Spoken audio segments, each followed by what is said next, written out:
And sometimes it happens because those habits initiate a complex positive feedback loop. A positive feedback loop requires an input detector, an amplifier, and some form of output.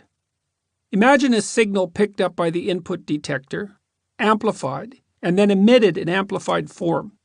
So far, so good. The trouble starts when the input detector detects that output and runs it through the system again, amplifying and emitting it again. A few rounds of intensification, and things get dangerously out of control. Most people have been subject to the deafening howling of feedback at a concert, when the sound system squeals painfully. The microphone sends a signal to the speakers. The speakers emit the signal. The signal can be picked up by the microphone and sent through the system again if it's too loud or too close to the speakers. The sound rapidly amplifies to unbearable levels, sufficient to destroy the speakers if it continues. The same destructive loop happens within people's lives. Much of the time when it happens, we label it mental illness, even though it's not only or even at all occurring inside people's psyches. Addiction to alcohol or another mood-altering drug is a common positive feedback process. Imagine a person who enjoys alcohol, perhaps a bit too much. He has a quick 3 or 4 drinks. His blood alcohol level spikes sharply. This can be extremely exhilarating, particularly for someone who has a genetic predisposition to alcoholism. But it only occurs while blood alcohol levels are actively rising, and that only continues if the drinker keeps drinking. When he stops, not only does his blood alcohol level plateau and then start to sink, but his body begins to produce a variety of toxins as it metabolizes the ethanol already consumed. He also starts to experience alcohol withdrawal as the anxiety systems that were suppressed during intoxication start to hyper-respond. A hangover is alcohol withdrawal, which quite frequently kills withdrawing alcoholics, and it starts all too soon after drinking ceases.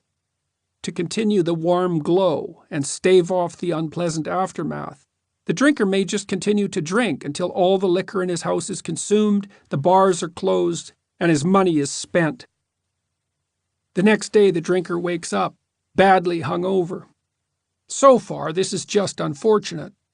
The real trouble starts when he discovers that his hangover can be cured with a few more drinks the morning after.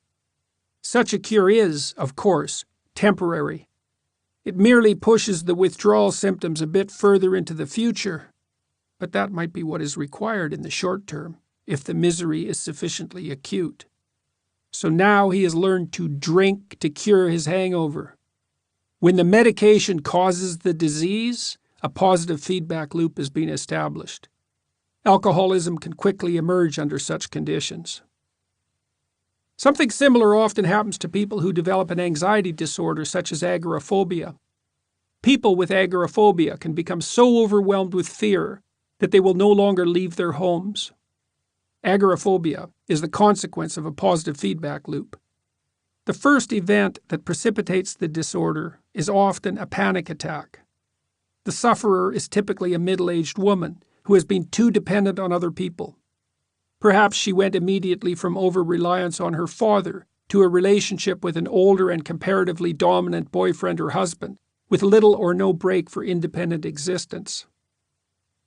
In the weeks leading up to the emergence of her agoraphobia, such a woman typically experiences something unexpected and anomalous.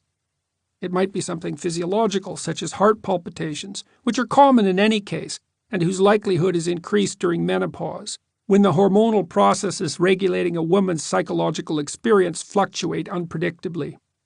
Any perceptible alteration in heart rate can trigger thoughts both of heart attack and an all too public and embarrassing display of post-heart attack distress and suffering, death and social humiliation constituting the two most basic fears.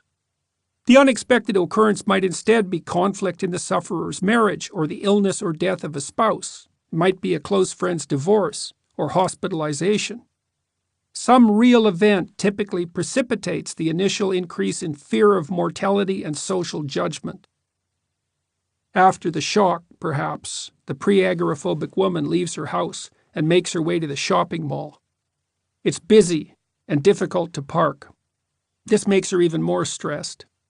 The thoughts of vulnerability occupying her mind since her recent unpleasant experience rise close to the surface. They trigger anxiety. Her heart rate rises. She begins to breathe shallowly and quickly. She feels her heart racing and begins to wonder if she's suffering a heart attack. This thought triggers more anxiety. She breathes even more shallowly, increasing the levels of carbon dioxide in her blood. Her heart rate increases again because of her additional fear. She detects that, and her heart rate rises again. Poof! Positive feedback loop. Soon the anxiety transforms into panic, regulated by a different brain system designed for the severest of threats, which can be triggered by too much fear. She's overwhelmed by her symptoms and heads for the emergency room, where after an anxious wait, her heart function is checked.